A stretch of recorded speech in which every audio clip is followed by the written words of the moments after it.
change coming. Amen. There's change coming to the body of Christ. There's a change coming to the different cities, a change coming to states, a change coming to nations. There's change coming.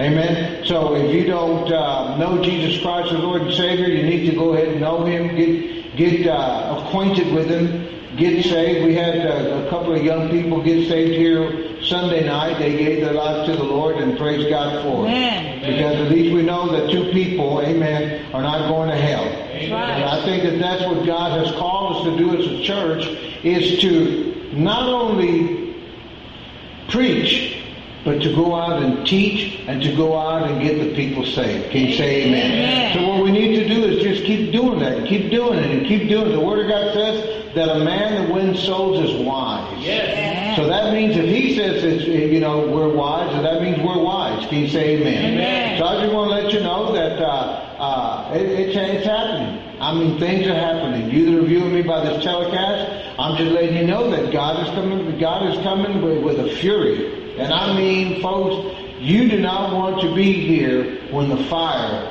comes across this earth. Because it is not going to be something beautiful. Amen? Amen. So that's why we're here. We're here to prepare the saints for the work of the ministry. We're here to prepare them and to equip them for the work of the ministry. Amen? Yes. For the edification.